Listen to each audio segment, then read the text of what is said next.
Friends, स्वागत करती हूँ आप सभी का आपके अपने यूट्यूब चैनल सितंबर शिल्पी क्लासेस में। फ्रेंड्स, आज जो आपकी लाइव क्लास होने जा रही है उसमें आपको क्लास 7th का लेसन 1 कंप्लीट कराऊंगी होम साइंस का। तो आप लोग देख लीजिए। उत्तम स्वास्थ्य ये चैप्टर है। देखिए, स्वास्थ्य का उत्तम होना बहुत ज़रूरी है। जब उत्तम स्वास्थ्य होगा तो आप हर एक काम कर सकते हो। जब आपका शरीर काम करता है तो आपको कोई भी पार्टी हो वो उसे एंजॉय करने में भी अच्छा लगता है। खाना बना रहे हो तो उसे पकाने में भी अच्छा लगता है।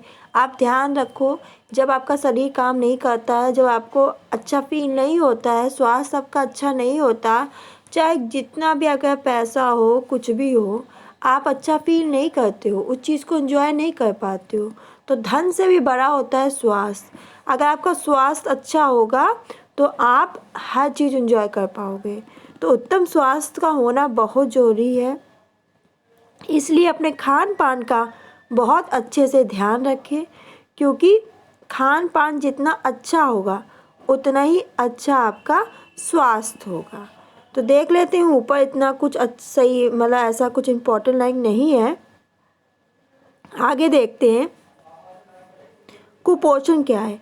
तो शरीर को स्वस्थ रहने के लिए पोषक तत्व की आवश्यकता पड़ती है। शरीर को स्वस्थ रहने के लिए पोषक तत्व उनकी आवश्यकता पड़ती है, जैसे प्रोटीन है, कार्बोहाइड्रेट है, वसा है, विटामिन है, खनिज लवण, ये सब।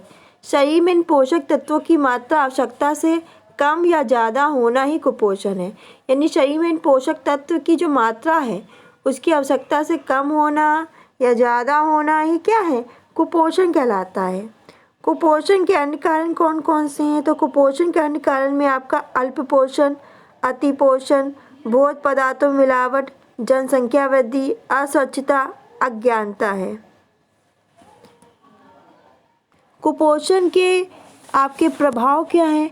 तो क्या होता है कि शरीर की प्रतिरोधक क्षमता में कमी होती है, शरीर मांसपेशियों का जो है क्षरण होता है, पढ़ाई में मन कम लगता है, बुखार का बार बार होना, जो बुखार है फीवर है उसका आना, शारीरिक व मानसिक कमजोरी, दस्त का आपका बार बार होना, पढ़ाई में पिछड़ना, वजन का निरंतर कम होना, ये सब किसके लक्षण हैं?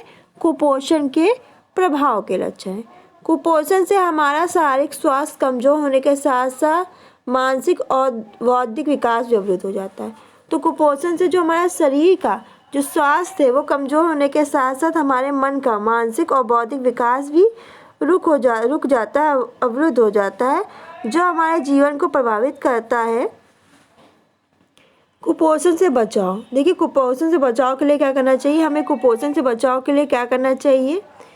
तो हमें पोषक तत्वों से निर्मित भोज्य पदार्थ जैसे दाल, रोटी, चावल, सलाद, हरी पत्तेदार सब्जी, दूध है, दही है, अंकुरित अनाज है, मौसमी फल को अपने भोजन और नाश्ते में सम्मिलित करना चाहिए। साथ ही दिव्या ने यह भी बताया है कि लड़कियों को लड़कों की तुलना में पर्याप्त पोषण की ज़्यादा ज़रूरत होती है। यानी लड़कियों को लड़कों की तुलना में जो पर्याप्त पोषक तत्व हैं उनकी ज़्यादा ज़रूरत होती है, क्योंकि उन्हें स्वयं मातृत्व के लिए तैयार करना होता है। यानी उनको जब वो प्रेग्नेंट होती हैं तो प्रेगनेंसी में उनको ज़्यादा पोषक तत्व की ज़रूरत पड़ती है। अगर वो उनको, क्योंकि लड़कियों को मातृत्व के लिए तैयार होना पड़ता है, पोषण के अभाव में उनका समुचित विकास नहीं हो पाता। और जो अच्छा पोषण नहीं लेंगी तो उनका सही से शरीर का विकास नहीं हो पाएगा, समुचित विकास नहीं हो पाएगा, जिसका प्रभाव आगे चलकर माँ और जन्म लेने वाले बच्चे दोनों में पड़ता है। ज्ञान, विज्ञान, खेल, कला, साहित्य, संगीत, शिक्षा, ऐसा कोई भी क्षेत्र नहीं है जहाँ महिलाएं पुरुषों से कम हो। महिलाओं को तो बाहर के अतिरिक्त घर का भी पूरा काम संभालना होता है। ये नहीं कि नौकरी करती तो घर से कोई मतलब ही नहीं, बाहर का भी करो, घर का भी करो। इसलिए बालिकाओं को अधिक पौष्टिक आहार की आवश्यकता होती है।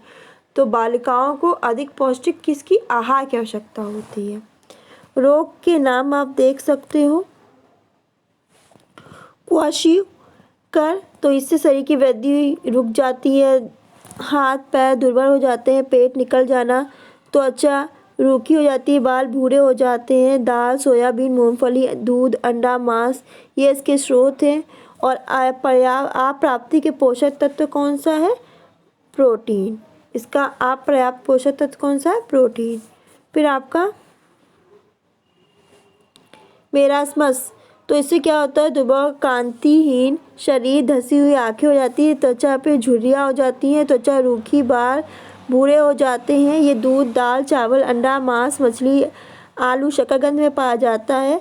और प्रोटीन और कार्बोहाइड्रेट इसके अपर्याप्त पोषक तत्व हैं। फिर आपका आता है रक्त अल्पता, शरीर सुस्त होना, पीला, वजन कम होना, कान में अरुचि, शरीर में खून की कमी, पैरों में सूजन। पालक, सेब, चुकंदर, अनार, खजूर ये सब इसके स्रोत हैं। अपर्याप्त पोषक तत्व कौन सा है इसका? लौह तत्व यानी आयरन। फिर घेंगा रोग है, तो ये आपका गला फूल जाता है, शारीरिक और मानसिक विकास जो है वो रुक जाता है। आयोडीन युक्त नमक इसके स्रोत है। और पर्याप्त पोषक तत्व इसका आयोडीन है। रतौंधी, रात में कम दिखाई देता है। दूध है, हरी, पीली व लाल सब्जियां, फल व मछली इसके स्रोत हैं। विटामिन ए अपर्याप्त पोषक तत्व है इसका। फिर प्लेग्रा, तो इसमें क्या होता है? त्वचा संबंधी रोग होना है, इसमें दस्त होता है। और दालें, मूंगफली, टमाटर, हरे पत्तेदार सब्जी इनसे ये प्राप्त होता है। और ये विटामिन बी से होता है। तो इसका अपर्याप्त पोषक तत्व विटामिन बी। दीदी ने शिक्षिका को ये भी बताया कि यदि आपकी कक्षा में कोई भी विशेष आवश्यकता वाला बच्चे जैसे हाथ पैर से कमज़ोर है, दृष्टिहीन है, मानसिक रूप से कमज़ोर है, तो उसकी विशेष ध्यान देने की आवश्यकता है। उन्हें उनकी आवश्यकता अनुसार आवश्यक पोषक तत्व से संबंधित खाद्य पदार्थों को खाने के लिए कहें। ऐसे बच्चों के अभिभावकों को संपर्क करें, खान पान की विशेष जानकारी दें।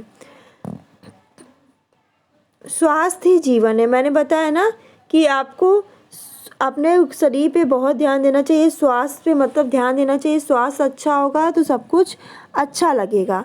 राधिका के पिता एक गरीब रिक्शा चालक थे। राधिका अपने 3 बहनों में सबसे बड़ी थी। उसके पिता ने गरीबी के कारण 15 वर्ष की आयु में राधिका की शादी 40 वर्ष के एक व्यक्ति से करा दी। गरीबी के कारण वो पढ़ भी ना सकी। उसका पति शराब पी के उसे मारता पीटता, खाना भी नहीं देता। 16 वर्ष की आयु में वह माँ बन गई। सही ढंग से खाना पीना ना मिलने के कारण वह कुपोषण का शिकार हो गई, यानी कुपोषण है उसका शिकार हो गई। डॉक्टर ने बताया कि माँ और गर्भ में पल रहा बच्चा दोनों ही कुपोषण से ग्रसित हैं। गरीबी होने के कारण वो अपना इलाज भी नहीं करा पा रहे हैं। वही सोच रही थी कि काश मेरे माता पिता ने मुझे पढ़ाया होता तो आज मैं खुद अर्थोपार्जन यानी कि खुद ही यानी कमा के मैं अपने बच्चे की जान बचा लेती। वो ये सोच रही थी। अब नीचे आप लोग आंसर देंगे क्वेश्चन आंसर का। संतुलित आहार के विभिन्न पोषक तत्व कौन से हैं बताइए। प्रोटीन है, वसा, कार्बोहाइड्रेट, उपयुक्त सभी कौन से हैं नीचे आंसर दीजिएगा। विटामिन ए की कमी से होने वाला रोग कौन सा? रतौंधी, एनीमिया, रिकेट्स, घेंगा। लौह तत्व की कमी से कौन सा रोग हो जाता है? शरीर को स्वस्थ रखने के लिए किस प्रकार का आहार आवश्यक है? इन सब के आंसर आप नीचे कमेंट बॉक्स में देके मुझे बताएंगे कि इसका क्या सही आंसर है। ये आपका लेसन 1 कंप्लीट हो गया है। इसके बाद आपको 4:30 बजे जो आपकी लाइव क्लास होगी इसमें मैं स्वच्छता ये लेसन कंप्लीट करा दूँगी क्योंकि ये भी इम्पोर्टेंट है। इसी के साथ आपका लेसन 2 भी कंप्लीट हो जाएगा। लेसन 1 कंप्लीट हो गया है, लेसन 2 4:30 बजे आपकी लाइव क्लास में कंप्लीट हो जाएगा। तो अगर आपने मेरे चैनल को सब्सक्राइब नहीं किया तो सब्सक्राइब कर ले, जिससे आपको मेरी लाइव क्लास की नोटिफिकेशन मिल जाएगी और आप मेरी लाइव क्लास अटेंड कर सकते हैं। तो फ्रेंड्स आज के लिए बस इतना ही। मिलते हैं नेक्स्ट वीडियो में। धन्यवाद।